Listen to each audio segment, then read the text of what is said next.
Secretary of State Bill Galvin is our guest. Let's go on the record. Looking for an eighth term, the Democrat from Brighton is facing a spirited primary challenge. Will his decades of service seal the deal or seal his fate? The Secretary is here. From WCVB Channel 5, the inside word from Washington to Beacon Hill. Today's newsmakers are going on the record. Welcome, everybody, to OTR. I'm Ben Cimino, along with News Center 5 political reporter Janet Wu. Ed Harding is off this weekend. Bill Galvin is with us. He has served as Secretary of the Commonwealth since 1995 and is a candidate for re-election in next month's Democratic primary. In the 2018 general election, he was the top vote getter statewide.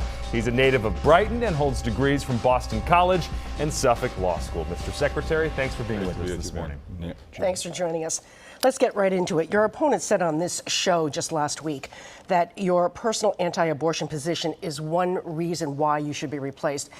She would require, for example, lobbyists and companies registered with the state to provide more details on where they stand on issues, for example, on abortion health care. Should you be doing this now? Well, first of all, she's misrepresented my position repeatedly, so beginning on your program and subsequently. I believe it's a personal issue for a woman to decide. In the conduct of my office over all these years, that is reflected in the conduct of my office. More importantly, in the recently passed law that expanded abortion protections, the legislature, led by people writing the law who are very obviously pro-choice, decided to entrust my office in the address confidentiality program with the option to providers to provide them with confidentiality as well. So certainly they are comfortable with my position and what I've done. I'm endorsed by the Mass Nurses Association, 93% of whom are women, and obviously as women healthcare professionals, they are comfortable. So her misrepresentations are troubling. Beyond that, many of the things she speaks of in her recent statements are at best probably difficult to do. I've tried to use my office wherever I could to provide more information. For instance, on the issue of lobbyists, I provided a rule that required lobbyists to report who they were speaking to pushing a particular piece of legislation. The courts ruled against me. It's perceived as a ministerial office. I think the bigger issue is this. She also suggested that we should restrict corporate activity for certain corporations.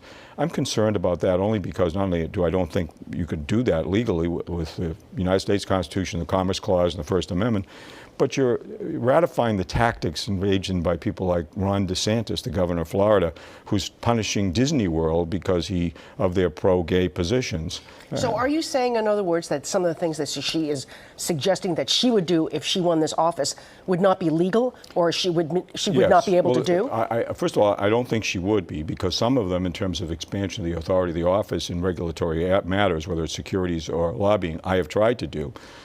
In the same way, provide more information. And the question is, would it be wise to do? You know, I think what happened in Kansas probably is instructive. I think we should trust the voters. Voters make the best decisions. And when you come up with ideas that are sort of rather radical, there is no issue about abortion in Massachusetts now. It has been settled by both the courts and by the legislature with certainty.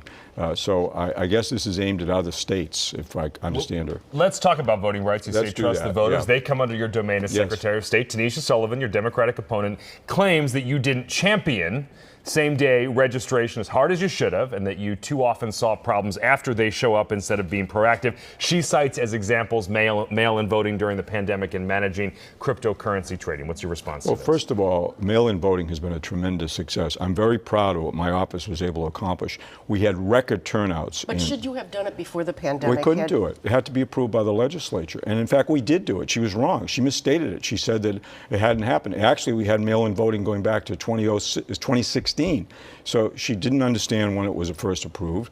It was approved as part of voting in 2016. It was a shorter period. It was a 10-day period of early voting by mail. So we had it. I mean, once again, and initiated by my office, legislatively approved, and the same in 2020. At the height of the pandemic, we ran elections that were flawless, with great effort by local election officials and my office directing it.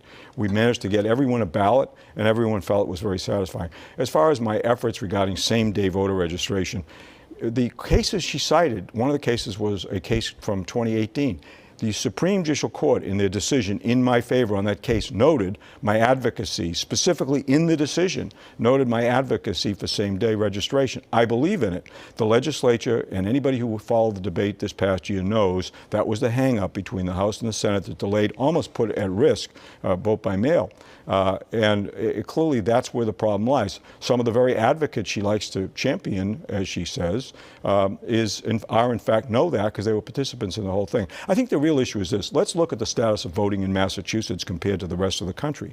We have the best body of laws. While other states have been going backward, under my leadership, we've been going forward. It's very easy to vote in Massachusetts, and we should be worried really about the national trend and what are we doing about it. As now the senior Democratic Secretary of State in the country for elections, I intend to use my authority and my influence to try to help everyone get the right to vote, because democracy is under threat. That is for sure. Now, you've accused her of not understanding how complex it is to run the Secretary of State's office, and I want you to give me some specifics. And do you think that this really is this the main reason why you think it precludes her from replacing you? The issue is not precludes her. Nothing is precluded. It's up to the voters to decide. She's gone after you pretty tough, in a very tough way. I'm not going to reprise that. I'm not going to do what she's doing. I think what's really important is this. Elections have never been more important, not just for us in Massachusetts, but for the country.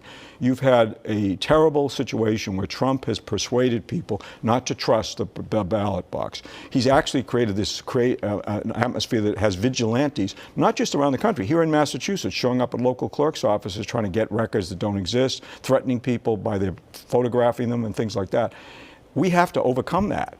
We only overcome that by knowing. You can't call out false claims of fraud unless you know and you've done it, and I have. And so that to you precludes her from replacing you, and the fact that she doesn't understand. Nothing precludes her. What I'm saying is I think I have the better experience, and I think in this very troubling time, in 22 and especially 24, we're going to need the best expertise we can get, not just for Massachusetts, but for the country. And it's my expertise that I'm offering to continue to make sure we get through this next couple of cycles. All right, speaking of 24, you said you'd take Donald Trump's name off of the ballot here in Massachusetts if he's convicted of a felony. There were a lot of developments this week on a number of fronts related to that.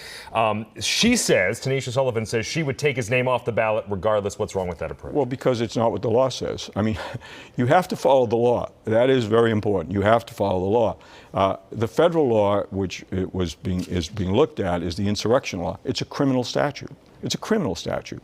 So you have to be convicted. What if he's convicted of a felony, but then there's this question that's called up that says the Constitution alone sets what allows someone to run for office, and there's questions about is being convicted of one felony enough to preclude somebody from running for president? Well, let's put it this way. I think the one thing we all can agree about Donald Trump, he will sue. He will sue, and he will sue forever. And so anything you're going to do is going to be taken to court. That's why I think it's so important you follow the law if you're going to have any chance of success. And I think the real issue here is this. As much as I agree the insurrection was a terrible thing, as much as I didn't think much of Trump during his presidency, I could never have imagined that he would have led or encouraged what he did, even in my wildest expectations. But he did, and we all saw it. So we should do something, but I think we should also recognize ultimately the voters are going to get to decide. We should be worried about the election process, not about Trump. Trump's on the ballot or not in the ballot. You still have to win the election, and you have to make sure the elections are well run. That's what counts. Before we go to the pop quiz, which I know you're really looking forward to, I just want to squeeze in one last quick issue. There have been questions about your hiring of enough minority workers in your office. You've said 16% of the minority workers under your jurisdiction is low because you don't have control over who's hired, for example, at the Registry of Deeds. I don't. I mean, there are many contributing factors. We have some people with certain expertise. But I should point out to you... But do you know what percentage of the workers that you hire or that you're responsible for hiring are, people of color or minorities? People of color, it's higher than 16. 16% is black people. We have Hispanic people, we have Asian people, we have other people who are... Do you think that it's as much as a third of your office or maybe not a third, but it's more than 16%. Is it 20, 25%? I mean, some people obviously don't want to disclose what their ethnic heritage is, and I obviously can't compel them to. But I agree that it's a measure, but I'd rather not approach it from, what are you? It's really what can you do for Massachusetts? That's what I approach it as.